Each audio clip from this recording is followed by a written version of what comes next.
നമസ്കാരം, കൂടുതലും സുബർ സാറാണ്. നമ്മുടെ പ്ലസ് ടുവിന്റെ റിസൾട്ട് വന്ന ശേഷം പല രീതിയിലുള്ള വീഡിയോസുകൾ നിങ്ങൾ കണ്ടു കാണും. അതിന്റെ റിസൾട്ടിനെ ബേസ് ചെയ്തുകൊണ്ടുള്ള ഡേറ്റാസുകളെ വെച്ചുകൊണ്ട് പല കാര്യങ്ങളും പല രീതിയിൽ കൂടെ പലരും നിങ്ങളുടെ മുന്നിൽ പ്രസന്റ് ചെയ്തിട്ടുണ്ട്. ഞാൻ ഇന്ന് പറയാൻ പോകുന്നത് ഒരു കാര്യത്തിന് ഒന്ന് ഫോക്കസ് ചെയ്ത് നിങ്ങളുടെ ഇനിയും വരാൻ പോകുന്ന എക്സാമിന് ഇച്ചിരൂടെ ഒന്ന് ബോൾഡ് ആവാൻ, മീൻസ് നിങ്ങൾ ഇച്ചിരൂടെ ഒന്ന് കറേജ് ആവാൻ, പഠിത്തത്തിൽ ഇച്ചിരൂടെ ഒന്ന് നന്നാവാൻ വേണ്ടിയുള്ള ഒന്ന് ഫോക്കസ് ചെയ്ത് കാണിക്കുകയാണ്. നിങ്ങൾക്കുണ്ടായ കുഴപ്പങ്ങളൊക്കെ ഒന്ന് ചൂണ്ടിക്കാണിക്കുകയാണ്. അത് കൃത്യമായിട്ട് മാറ്റാൻ തയ്യാറാവണം.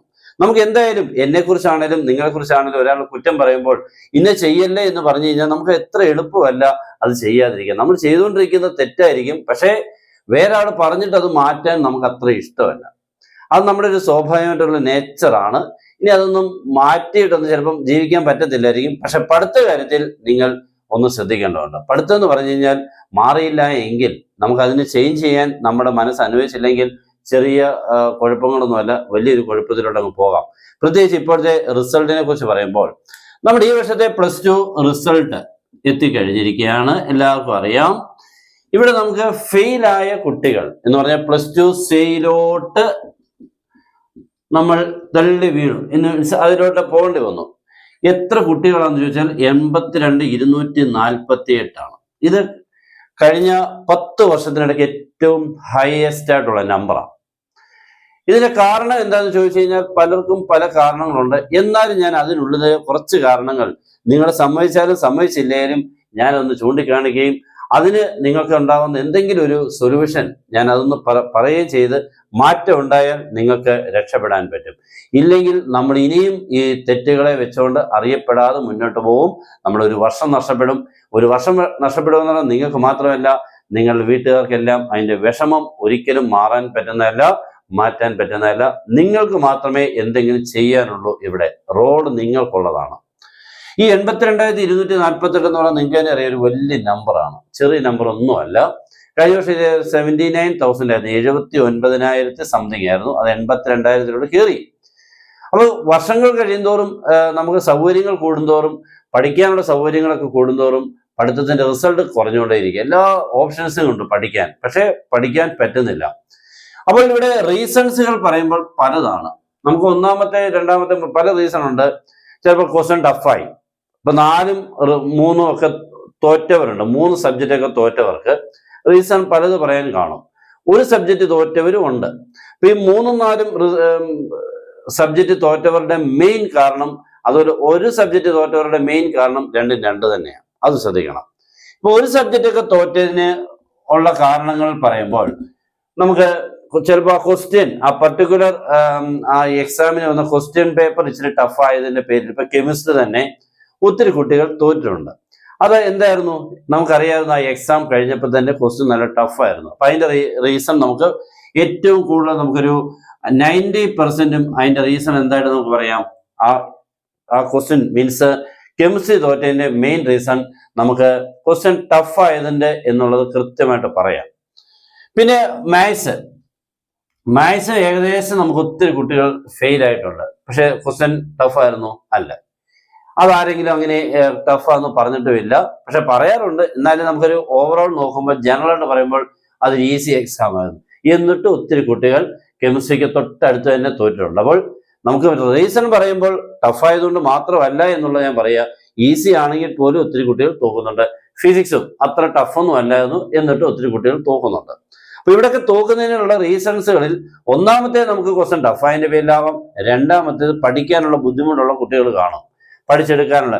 മൂന്നാമത്തെ ഒരു മെയിൻ റീസൺ ഉണ്ട്, പലരുടെയും പർട്ടിക്കുലറായിട്ട് കറക്റ്റായിട്ട് നോട്ടില്ല. ഇപ്പൊ നമുക്ക് ഒരു ഫിസിക്സ് എക്സാം, അതിനുവേണ്ടി കൃത്യമായിട്ട് ആദ്യം തൊട്ട് അവസാനം വരെയുള്ള നോട്ടില്ല. നിങ്ങൾക്ക് പഠിക്കാൻ ലാസ്റ്റിൽ വീട്ടുകാരറിയുന്നില്ല. ഇതൊന്നും നിങ്ങളുടെയിലുള്ള കുറവുകളൊന്നും വീട്ടുകാരറിയുന്നില്ല. വീട്ടുകാർ നിങ്ങളുടെ പറയും പോയി പഠിയുടെ നാളെ എക്സാമോ അല്ലെങ്കിൽ മറ്റന്നാളെ എക്സാമോ, നിങ്ങൾ പോയി പഠിക്കും. പക്ഷെ നിങ്ങളെ പഠിക്കാനുള്ള എന്തുമാത്രം എക്യുപ്മെന്റ് സാമഗ്രികളുണ്ടെന്ന് ചോദിച്ചു കഴിഞ്ഞാൽ അവർക്കറിയില്ല.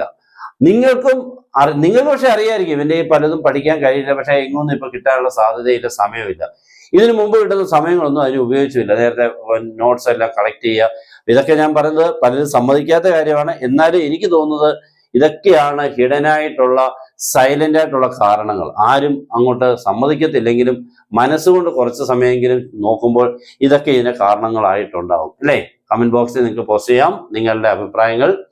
അപ്പോൾ എനിക്ക് തോന്നുന്നത് പലരുടെയും നോട്ടുകൾ കൃത്യമായിട്ട് അറിയത്തില്ല, പഠിക്കേണ്ടത് എന്താണെന്ന് അറിയത്തില്ല, പഠിക്കേണ്ടത് ഏതാണെന്ന് അറിയത്തില്ല. ആദ്യം ഏത് പഠിച്ചെങ്കിലാണ് പ്രയോജനപ്പെടുന്നത്, മാർക്ക് വരുന്നത് ഏത് ചാപ്റ്ററുകളിൽ നിന്നുമാണ്, ഏറ്റവും കൂടുതൽ മാർക്ക് വരുന്ന ചാപ്റ്ററുകൾ, അതുപോലെ നമുക്ക് പഠിക്കാൻ പറ്റുന്ന ചാപ്റ്ററുകളും ടോപ്പിക്സുകൾ, ഇതൊന്നും അറിയാൻ വയ്യാതെ നമ്മുടെ എക്സാമിന് പോവാം. നമുക്ക് ലാസ്റ്റ് ആകുമ്പോഴത്തേക്ക് ആകെ വെപ്രാളോ, പഠിക്കാൻ സമയമില്ല, പഠിക്കാൻ നോട്ടില്ല.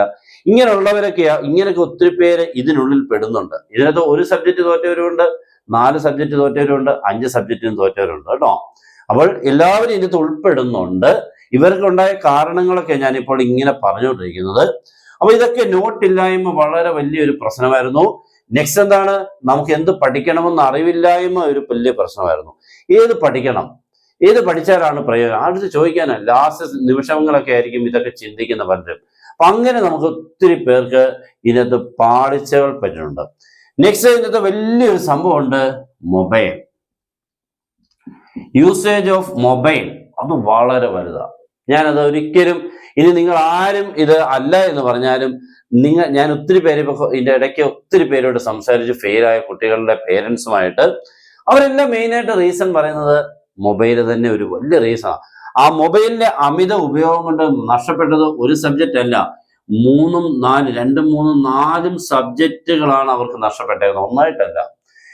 നിങ്ങൾ മനസ്സിലായി കാണും, 2, 3 സബ്ജക്റ്റുകൾ, 4 വരെ സബ്ജക്റ്റുകളൊക്കെ ഫെയിലായവർ അവർ കൂടുതലും മൊബൈലിന്റെ ഉള്ളിലായിരുന്നു ആ പഠിത്തത്തിന്റെ സമയങ്ങൾ. പക്ഷെ അവർക്കൊന്നും തിരിച്ചറിയാൻ പറ്റില്ല. പക്ഷെ വീട്ടുകാരൊന്നും പറയുന്നത് കേൾക്കാൻ തയ്യാറല്ലായിരുന്നു അന്ന്. ഇപ്പോൾ അതിനെക്കുറിച്ച് മനസ്സിലായിട്ടുണ്ട്, ശരിയാണെന്ന് കുറച്ച് പെർസെൻറ്റേജെങ്കിലും ശരിയായിരുന്നു, ഞാൻ ഒത്തിരി മൊബൈലൊക്കെ ഉപയോഗിക്കുന്നുണ്ടായിരുന്നു. പക്ഷെ ഇപ്പോഴത് തെറ്റാണെന്നോ അത് മാറ്റി നിർത്തി ഇപ്പൊ പഠിക്കണമെന്നോ തോന്നാത്തവർ ഇപ്പോഴും ഉണ്ടെന്നുള്ളതാണ് ഞാൻ പറഞ്ഞത്. അതിന് കാരണം അവർക്കത് മാറ്റാൻ പറ്റുന്നില്ലെന്നായിരിക്കാം, എനിക്കറിയില്ല, മാറ്റാൻ പറ്റുന്നില്ല. പക്ഷെ നമ്മൾ ആലോചിക്കുകയെ നമ്മുടെ ജീവിതത്തിൽ ഏറ്റവും വലിയൊരു ഇമ്പോർട്ടൻ്റ് ആയിട്ടുള്ള എക്സാമാണ് എക്സാം വരാൻ പോകുന്നത്. അത് നിങ്ങൾ ഇനി തിരിച്ചറിയാൻ വൈകിയാൽ നിങ്ങളെ തേടിയെത്തുന്നത് വലിയൊരു ആപത്തൊന്നോ എന്താ വെച്ചാൽ പഠിത്തമില്ലായ്മയിൽ കൂടെ ഉണ്ടാകാവുന്ന കുഴപ്പങ്ങളുടെ ഏറ്റവും വലുതിലോട്ട് പോകാൻ സാധ്യതയാണ്. അതുകൊണ്ട് നിങ്ങൾ ഓരോരുത്തരും ശ്രദ്ധിക്കണം. നിങ്ങൾ മാത്രമല്ല ഈ വിജയത്തിന് വേണ്ടി കാത്തിരിക്കുന്നത്. നിങ്ങളെ ചുറ്റിപ്പറ്റി നിങ്ങളുടെ പേരൻസ് ഉണ്ട്, റിലേറ്റീവ്സ് ഉണ്ട്, നിങ്ങളെ ഇഷ്ടമുള്ളവരുണ്ട്. അപ്പൊ അവർക്കെല്ലാം വേണ്ടി നിങ്ങളൊന്ന് പഠിച്ചു കൊടുക്കണം. ഓക്കെ, അതിന്റെ പ്രയോജനം ഞാൻ പറഞ്ഞു. നിങ്ങൾക്ക് മാത്രമല്ല, നിങ്ങളുടെ കൂടെ നിൽക്കുന്നവരുടെ സന്തോഷം കൂടെ ഇതിനകത്ത് ഇമ്പോർട്ടൻസ് ആണ്. ആ രീതിയിൽ കൂടെ നിങ്ങൾ പെരുമാറിയേ പറ്റൂ. കാരണം ഇത്രയും നാൾ നിങ്ങളെ പഠിപ്പിച്ച് വന്നതാ. ഈ കഴിഞ്ഞ വർഷങ്ങളൊന്നും അല്ല സ്കൂളിൽ പോയി ജോയിൻ ചെയ്തത്. നമ്മൾ എത്രയോ വർഷത്തിന് മുമ്പാണ് ഏറ്റവും വലിയൊരു എക്സാം, ഏറ്റവും വലിയ ക്ലാസ് ആണ് നിങ്ങൾ പഠിച്ചിറങ്ങാൻ പോകുന്നത്. ഏറ്റവും വലിയ ക്ലാസ്സിൽ ഏറ്റവും മോശപ്പെട്ട മാർക്കോട്ട് ഇറങ്ങിയിട്ട് എന്താ കാര്യം? നമ്മൾ സ്റ്റാർട്ടിങ്ങിലൊക്കെ നോക്കി കഴിഞ്ഞാൽ LKG, UKG, first standard, second standard ഒക്കെ നോക്കുമ്പോൾ ഭയങ്കര മാർക്ക് 50, 50, 50, 48, 50, 47 എന്നൊക്കെ ആയിരുന്നു. പക്ഷെ അതുകൊണ്ടൊന്നും ഇപ്പൊ നമുക്ക് പ്രയോജനമുണ്ടോ? ഒരു പ്രയോജനമില്ല. ആ മാർക്കൊക്കെ എന്ന് പറയാൻ നമുക്ക് അന്ന് സന്തോഷം കിട്ടി, പക്ഷെ അതിപ്പോ ഓർക്കാനും പോലും പറ്റുന്നില്ല. പക്ഷെ ഇപ്പൊ 50, 48 കിട്ടുന്ന ഒരു നാടെങ്കിൽ നമുക്കത് എന്നും കൊണ്ട് നടക്കാൻ പറ്റുന്നതായിരുന്നു. അതിലോട്ട് എത്താൻ പറ്റിയില്ലെങ്കിൽ പോലും നമുക്ക് മിനിമം പാസ്സായി കിട്ടിയിരിക്കണം. നിങ്ങൾ അതിനുവേണ്ടി മനസ്സ് തയ്യാറാക്കണം, അതിനുവേണ്ടിയുള്ള വർക്ക് ചെയ്യാൻ തയ്യാറായേ പറ്റൂ. ഓക്കെ, അപ്പോൾ ഏറ്റവും വലിയ വില്ലൻ ഞാൻ പറയുന്നത് മൊബൈൽ തന്നെയാണ്. മൊബൈൽ ഉപയോഗിക്കുന്നവർക്ക് ഒത്തിരി പേർക്ക് ഇതിനകത്ത് ഇത്രയിനുള്ളിലെ ഏറ്റവും കൂടുതൽ പെർസെൻറ്റേജ് മൊബൈൽ ഉപയോഗിച്ചുകൊണ്ട് ഫെയിൽ ആയവരുടെ എണ്ണമാണ്. അപ്പൊ നിങ്ങൾ ഒന്ന് മാറ്റി വെക്കുക. അവരവർക്കറിയാം എന്തുമാത്രം ഞാൻ ഉപയോഗിച്ചു, ഇപ്പൊ എന്തുമാത്രം ഉപയോഗിക്കുന്നു, എങ്ങനെയാണ് ഇനി മൊബൈൽ മാറ്റി വെച്ച് എനിക്കൊന്ന് ജയിക്കേണ്ടത്. നിങ്ങൾ അതിന് വേണ്ടി പർട്ടിക്കുലർ ടൈം കണ്ടെത്തണം. അല്ലാതെ എപ്പോഴും മൊബൈൽ കൈവച്ചുകൊണ്ടിരുന്ന് കഴിഞ്ഞാൽ നോക്കിപ്പോകും. അപ്പൊ നിങ്ങളെ പഠിക്കാനുള്ള മെറ്റീരിയൽസ് ബുക്കുകൾ, നോട്ട് ബുക്കുകളിലായിട്ട് ആക്കിയ ശേഷം അതിരുന്ന് പഠിക്കണം. ഇപ്പൊ നമുക്ക് മൊബൈൽ ഇപ്പൊ ഓൺലൈൻ ക്ലാസ് ഉണ്ടെങ്കിൽ നമുക്ക് നോക്കാം, അതൊരു വിഷയമല്ല. പക്ഷെ അത് വീട്ടുകാർ കണ്ട വഴക്ക് കുറയോ? ഇല്ല, നിങ്ങൾ അത് നോക്കിക്കോ. അല്ലാതെ നിങ്ങളുടെ കയ്യിൽ ഇരുന്നുകൊണ്ട് ഒത്തിരി നേരം ഇരിക്കുന്നത് ഇനി അത് ആപത്താണ്. നിങ്ങൾ അറിയാതെ വലിയിരിക്കുന്ന ഒരു ബോംബാണ് നിങ്ങളുടെ കയ്യിൽ ഇരിക്കുന്നത് കേട്ടോ. നിങ്ങളെ കാർന്ന് തിന്ന ഒരു ബോംബാണ്. ഒരിക്കലും അത് ചെയ്യല്. നിങ്ങൾ എന്ത് ചെയ്യണം? ഓൺലൈൻ ക്ലാസ് ആണെങ്കിൽ അതിനുവേണ്ടി യൂസ് ചെയ്തിട്ട് ഒന്ന് മാറ്റി വെച്ചിട്ട് ബുക്കിലായ ശേഷം ബുക്കിൽ നോക്കി പഠിക്കണം, എഴുതി പഠിക്കണം. ഏറ്റവും വലിയൊരു സംഭവമാണ് എഴുതി പഠിക്കുക.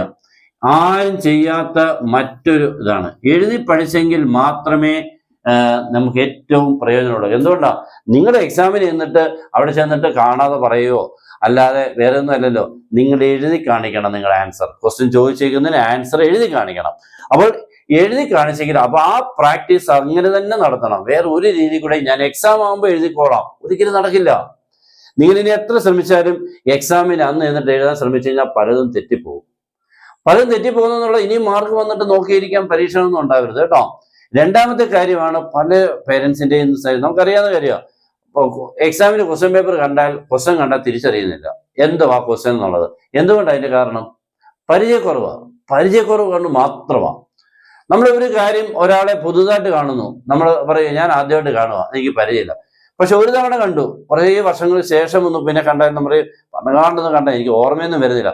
പക്ഷെ പലതവണ കണ്ടു, നമ്മൾ പറയുന്നില്ലയോ എനിക്കിപ്പോൾ ഓർമ്മ വരുന്നുണ്ട്. അതേപോലെ പഠിത്തത്തിനും ക്വസ്റ്റ്യനും ആൻസറും നിങ്ങൾ കണ്ട് പഠിച്ച് പരിചയം വരണം. അപ്പൊ ഇങ്ങനെയുള്ള കുറേ ഫാക്ടേഴ്സ് ഇതിനകത്ത് ഹിഡനായിട്ട് നിങ്ങൾ അറിയാതെ കിടപ്പുണ്ട്. ഇതൊക്കെ ആരും അറിഞ്ഞുകൊണ്ട് ചെയ്യുന്നതല്ല, അതൊക്കെ അങ്ങ് വന്നു പോകും പഠിക്കാൻ വേണ്ടി. പക്ഷെ ഫെയിലായവർ ഈ പറഞ്ഞ കാര്യങ്ങളെല്ലാം ശ്രദ്ധിക്കണം. കാരണം ഇതെല്ലാം നമ്മുടെ ഇന്ന് വിട്ട് കിടക്കുക, ദൂരെ മാറി കിടക്കുക. വേണ്ട കാര്യങ്ങളല്ല ദൂരെ നമ്മളെല്ലാം വിളിച്ചു വരുത്തി നമ്മളിനി നല്ല കാര്യങ്ങൾ, നല്ലതായിട്ട് ഈ കാര്യങ്ങളെല്ലാം പഠിത്തം എഴുതി പഠിക്കുക. നെക്സ്റ്റ് ക്വസ്റ്റ്യനും ആൻസറോടെ ചേർത്ത് പഠിക്കുക. ക്വസ്റ്റ്യൻ ഇത് ആൻസർ എന്നുള്ള ആ കണക്ഷൻ പഠിക്കുക. ഇങ്ങനെ കുറേ കാര്യങ്ങൾ നിങ്ങളെ തേടി എത്താനുണ്ട്. അത് നിങ്ങൾ തന്നെ വിളിച്ചു വരുത്തണം. നിങ്ങൾ അതിനു വേണ്ടി കഷ്ടപ്പെട്ടാൽ നിങ്ങളുടെ മുന്നിൽ എത്തിയിരിക്കും. ഓക്കെ, ഇതൊക്കെ ഒന്ന് ഓർമ്മിപ്പിക്കുക എന്നുള്ളതാണ് നമ്മുടെ ഇന്നത്തെ മെയിൻ ഏറ്റവും വലിയൊരു കാര്യമാണ്. ഇത് മാക്സിമം നിങ്ങളുടെ ഫ്രണ്ട്സിനോട് ഷെയർ ചെയ്യാൻ ശ്രമിക്കുക. കാരണം നിങ്ങൾ പലരും പല കാര്യങ്ങൾ കേൾക്കുമ്പോഴേക്കും ശരിയാ ഞാൻ ചെയ്ത് നോക്കിയേക്കാം. നിങ്ങൾ ചെയ്ത് നോക്കണം. നിങ്ങൾക്ക് നിങ്ങളുടെ പേരൻസിന്, നിങ്ങളുടെ റിലേറ്റീവ്സിന്, നിങ്ങളുടെ സുഹൃത്തുക്കൾക്കും ഫ്രണ്ട്സിന് എല്ലാവർക്കും വേണ്ടി നിങ്ങളെന്ന് പറയുന്ന വ്യക്തി ഇന്ന് തൊട്ട് പഠിത്തത്തിൽ ഏറ്റവും കൂടുതൽ സമയം ചെലവഴിക്കുക. കുറച്ച് നാൾ കഴിഞ്ഞിട്ട് ഒന്ന് റിലാക്സ് ആവാം. പക്ഷേ ഈ സമയത്ത് നിങ്ങൾ അതിനുവേണ്ടി ശ്രമിക്കില്ല, വേറെ ഒരു കാര്യം ശ്രമിക്കല്ലേ. ഈ ഒരൊറ്റ കാര്യമേ നിങ്ങളുടെ മുന്നിൽ വരാവുള്ളൂ. ഓക്കെ, ഇനി ഞാൻ കൂടുതൽ പറഞ്ഞ് ബോറടിപ്പിക്കുന്നില്ല, മുഷിപ്പിക്കുന്നില്ല. ഈ കാര്യങ്ങൾ എല്ലാവരും ചെയ്യുക. ഓക്കെ ആണല്ലോ? മാക്സിമം എല്ലാവരും നമ്മുടെ ചാനൽ ഫോളോ ചെയ്യുക. നിങ്ങൾക്ക് വേണ്ട നിർദ്ദേശങ്ങളും കാര്യങ്ങളും എല്ലാം കൃത്യമായിട്ട് വന്നിരിക്കും. പിന്നെ ആർക്കെങ്കിലും ക്ലാസ് വേണമെങ്കിൽ ജോയിൻ ചെയ്യാം. നിങ്ങളെ ജയിപ്പിക്കുന്ന രീതിയിലുള്ള മാക്സിമം മെറ്റീരിയൽസും ക്ലാസ്സുകളും നന്നായിരിക്കും നമ്മുടെ കാര്യങ്ങളെല്ലാം പോകുന്നത്. ജോയിൻ ചെയ്യാൻ താഴെ തന്നുള്ള നമ്പർ നിങ്ങൾക്ക് കോൺടാക്ട് ചെയ്യാം. ഓക്കെ, അപ്പൊ എല്ലാവരും മനസ്സുകൊണ്ട് ഇത്തിരിയെങ്കിലും മണ്ടയ്ക്കോട്ട് എത്തിയല്ലേ അല്ലേ? പഴയതിലും ഇച്ചിരൂടെ നിങ്ങൾ ആ മൊബൈൽ യൂസ് ചെയ്യാൻ ഒന്ന് മെച്യൂരിറ്റി ആവണം. എങ്ങനെ യൂസ് ചെയ്യണം, പഠിത്തത്തെ ബാധിക്കാതെ എങ്ങനെ ഉപയോഗിക്കണം എന്നുള്ളത് കൃത്യമായിട്ട് പഠിച്ചിരിക്കണം. ഓക്കെ, എല്ലാവർക്കും best wishes and good bye.